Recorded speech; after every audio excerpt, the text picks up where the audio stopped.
Hello, everybody, and welcome back to Creation Bits.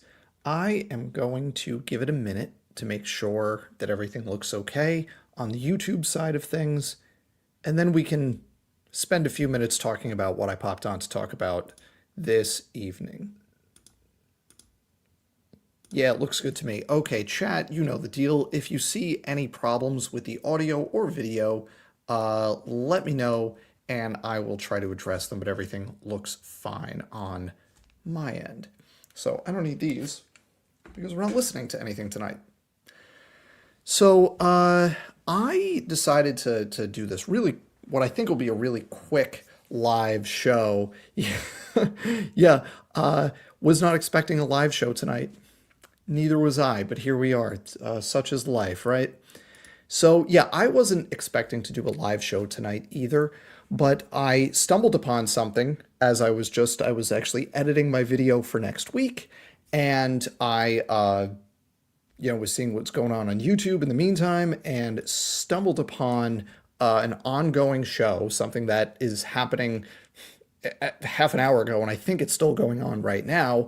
It's an open mic on Standing for Truth, and I need to show you all a screenshot from this open mic because it is just such a perfect illustration of the degree to which the inseparability of Christian nationalism and really white Christian nationalism, like white Protestantism, and creationism, the inseparability of those two ideas.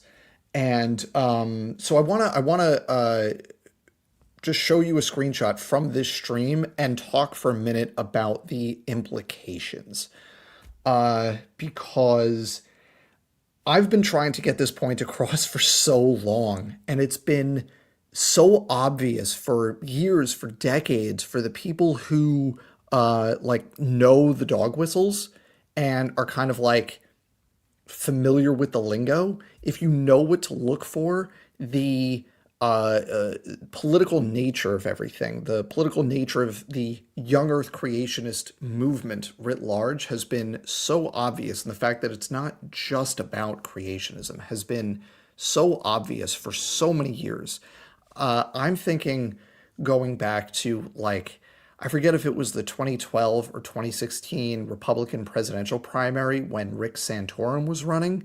And when you listen to his speeches, which I did because this is what I do, there were so many like little dog whistles to the Christian right in there that to the average voter you wouldn't even know they were there. But if you knew just the particular like turns of phrase, you heard it loud and clear. You got the message that he was sending.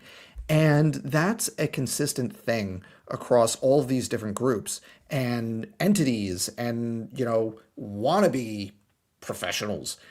So let me just show you briefly this screenshot here. I want to show you this because like I said, I was perusing YouTube, as one does, for creationist content, as I do, and I saw that Donnie was doing one of his silly open mic, come debate us with the best evidence for evolution, one of those silly things.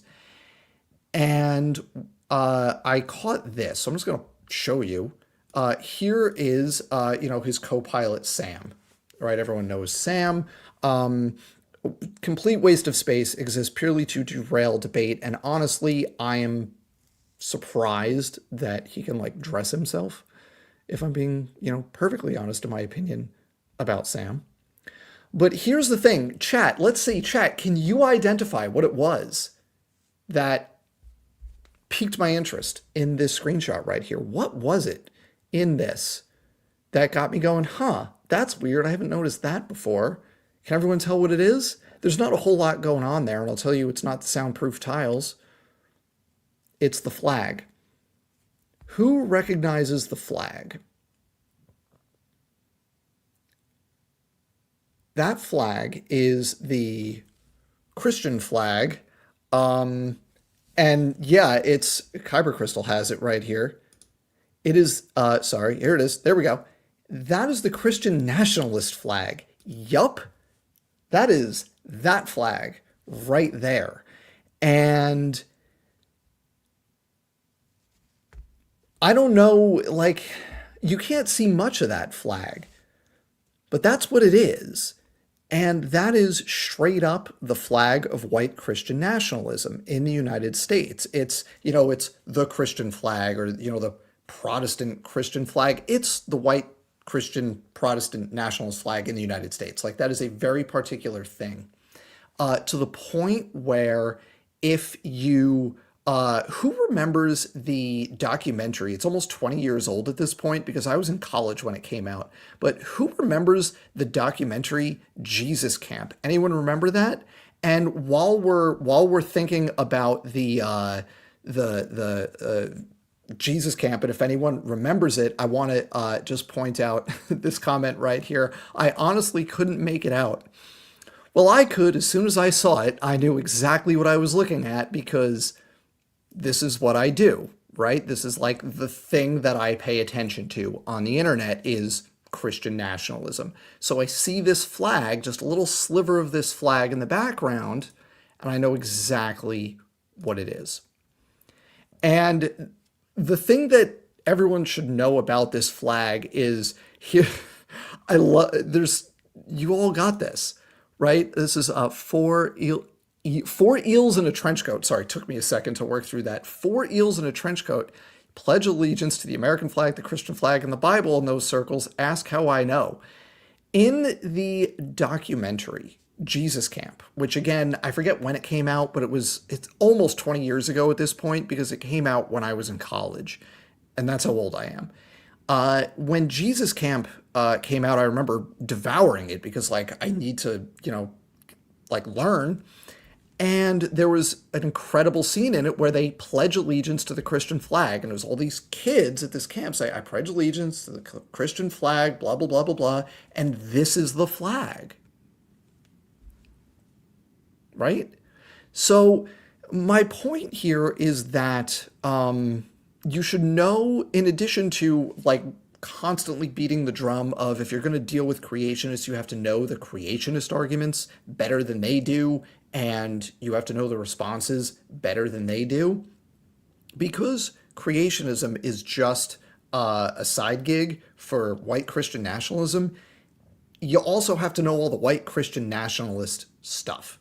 And part of that is like recognizing the symbols that are, I think, to some degree meant to be dog whistles. So we could put this away. We don't need that anymore. The point is that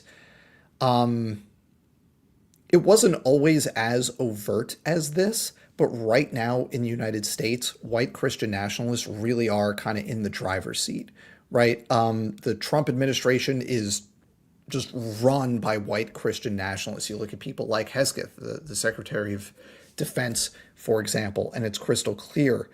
And in the past, organizations and people that were like promoting Christian nationalism were more subtle about it.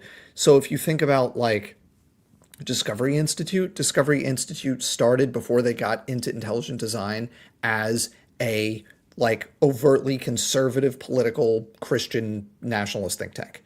And then they kind of rebranded as the intelligent design thing in the 90s. And recently, just in the last couple of years, they've really swung back in the other direction. And you can see that in, like, for example, the rebranding of their like daily blog. It used to be Evolution News and Views, and now it's Science and Culture Today, right? And it does lean more heavily into the conservative political realm and like the culture war realm compared to even just like 4 or 5 years ago, where it was much more narrowly tailored to be about like intelligent design stuff, right? They were still doing that like intelligent design isn't Christianity thing. And to some degree, they've kind of given up on that in the last few years. And you could see that with the content. Answers in Genesis has never been super subtle about it. But under Ken Ham's recent leadership, they've swung really hard into the culture war stuff. And like that's obvious to anybody who's paying attention. You've got like Supreme Court justices. It was Sam Alito who wrote the Dobbs decision overturning Roe versus Wade.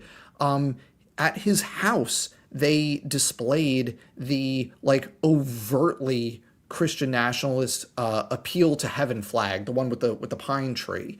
Like we're in a period of time right now where people are getting more and more brazen about this stuff because it is perceived that politically that is like ascendant. And to some degree, that's accurate. The Supreme Court has been completely captured. The executive branch has been completely captured. The entire Republican Party is essentially run by white Christian nationalists. And I've been beating this drum for years, and I'm going to continue to beat this drum. And tonight, the only reason I'm doing this random impromptu live stream tonight is because I saw freaking Standing for Truth doing his stupid stream, and in 2 seconds I recognized that flag in Sam's background. And I think that kind of thing is supposed to be a dog whistle. And I think my kind of appeal to action to everyone here who is kind of with me on this and opposing white Christian nationalism in the United States is that dog whistles only work if they're quiet, right? Dog whistles only work if the people who are in the know on their side recognize them and nobody else. But if everybody recognizes the dog whistle, if everyone can hear the message, then it doesn't work. And so, what I'm hoping to get across here is to learn the symbols and the language of Christian nationalism so that you can recognize it and call it out when it's there. Because I bet you most of the people, I bet you almost everybody watching that Standing for Truth stream tonight, right now, I don't know if it's still going on as I sit here, but it might be. I bet you the vast majority of people watching that don't know what that flag means, wouldn't recognize it in a million years. But if you can recognize it and know what it means, it tells you everything you need to know about what's going on there, right? What is the actual purpose of like doing young earth creationism publicly? The purpose is not actually to convince people of young earth creationism. That's a sideshow. The purpose is that it serves as an arm of the white Christian nationalist movement in the United States, right?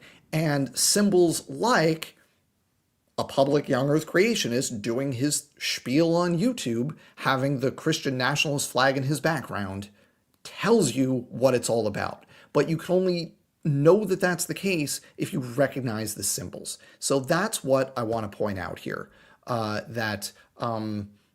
Here's an example of one of those Christian nationalist symbols just being openly displayed. I'm going to put it up on screen one more time so everybody can see it before we wrap this up. There it is, right? That's the Christian flag, the flag that many denominations in the United States have children pledge allegiance to, rather than the actual flag of the United States, which I still think the Pledge of Allegiance is a little bit weird and creepy, but like this is a million times worse, right? And the fact that people are willing to just like put that out there openly, like this is where I'm coming from, this is what I want for society, is let's call it worrisome, to say the least, right? There was a time when people wouldn't be so public about that, when it was not acceptable to say, I want the United States to be a white Christian nationalist society. But now that's like a perfectly acceptable thing to express in society. And I think that is a bad thing and a problem. And I want everyone to recognize when people are blowing their dog whistles to that effect. Because again, dog whistles only work if only some people can hear them. So if everybody can hear them, doesn't work, so we can push back against it. So that's where we're going to leave this one, everybody. Thank you all for just chilling out with me for a few minutes here on a random live stream because I saw a Christian nationalist flag on YouTube. These are the kinds of thoughts that go through my mind late at night. Have a good one, everybody. Before you leave, hit like, subscribe, share this. You know the things. Do the things, please. And as always, there's so much misinformation out there. Don't get fooled. Thanks and good night, everyone.